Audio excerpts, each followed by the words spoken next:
ಸವಿ ಕನ್ನಡ 1ನೆಯ ತರಗತಿ ಭಾಗ 1 ಇದರಲ್ಲಿರುವ ಪಾಠ 8 ಅಕ್ಷರ ಪಾಠ.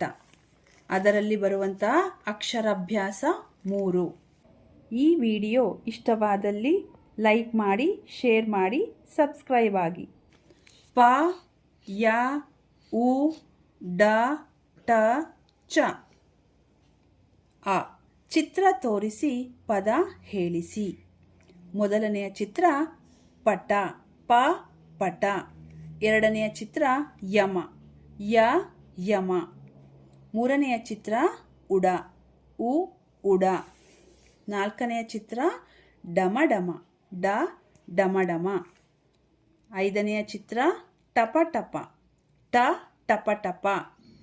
ಆರನೆಯ ಚಿತ್ರ ಚಮಚ, ಚ ಚಮಚ. ಆ ಕೊಟ್ಟಿರುವ ಅಕ್ಷರಗಳನ್ನು ಗುಂಡಾಗಿ ನಕಲು ಮಾಡಿಸಿ. ಕೆಳಕಂಡ ಅಕ್ಷರಗಳನ್ನು ದುಂಡಾಗಿ ಬರೆಯಬೇಕು. ಅಕ್ಷರಗಳು ಪ ಯ ಉ ಡ ಟ ಚ. ಈ ಕೊಟ್ಟಿರುವ ಅಕ್ಷರಗಳನ್ನು ಗುಂಡಾಗಿ ನಕಲು ಮಾಡಿಸಿ. ಕೆಳಕಂಡ ಅಕ್ಷರಗಳನ್ನು ದುಂಡಾಗಿ ಬರೆಯಬೇಕು. ಪ ಯ ಉ ಡ ಟ ಚ. ಈ ಪದಗಳನ್ನು ಸ್ಪಷ್ಟವಾಗಿ ಉಚ್ಚರಿಸಲು ಹೇಳಿ. ಕೆಳಕಂಡ ಪದಗಳನ್ನು ಸ್ಪಷ್ಟವಾಗಿ ಉಚ್ಚಾರ ಮಾಡಬೇಕು.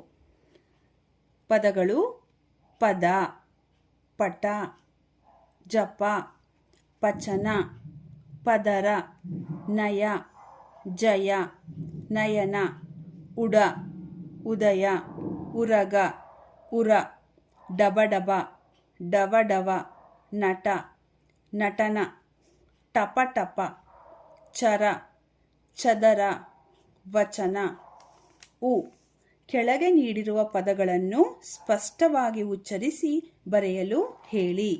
ಕೆಳಗೆ ಕೊಟ್ಟಿರುವಂತಹ ಪದಗಳನ್ನು ಸ್ಪಷ್ಟವಾಗಿ ಹೇಳಿಕೊಂಡು ಬರೆಯಬೇಕು. ಪದಗಳು ಪದ, ಯಮ, ಉಡ, ಜಡ, ಪಟ, ಚರ. ಜಪ, ನಯ, ಉರ, ಚಮಚ. ಉ ಪದಗಳಲ್ಲಿ ಬಿಟ್ಟಿರುವ ಅಕ್ಷರವನ್ನು ಆವರಣದಲ್ಲಿ ನೀಡಲಾಗಿದೆ. ಸೂಕ್ತ ಅಕ್ಷರವನ್ನು ಗುರುತಿಸಿ ಹೇಳಿಸಿ ಮತ್ತು ಬರೆಯಿಸಿ. 1ನೇದು ಡ್ಯಾಶ್ ಟ, ಪಟ. 2 ನ ಡ್ಯಾಶ್ ನ, ನಯನ. 3 ಡ್ಯಾಶ್ ರಗ, ಉರಗ. 4 ಬ ಡ್ಯಾಶ್ ವ, ಬಸವ. 5 ಉ ಡ್ಯಾಶ್ ಯ, ಉದಯ. 6 ವ ಡ್ಯಾಶ್ ನ, ವಚನ. ರು ಪದಗಳ ಅರ್ಥ ತಿಳಿಯಿರಿ. ಪಟ ಅಂದರೆ ಗಾಳಿಪಟ. ಪಚನ ಅಂದರೆ ಅರಗುವಿಕೆ. ನಯನ ಅಂದರೆ ಕಣ್ಣು. ಉದಯ ಅಂದರೆ ಬೆಳಗು. ಉರಗ ಅಂದರೆ ಹಾವು. ಉರ ಅಂದರೆ ಎದೆ.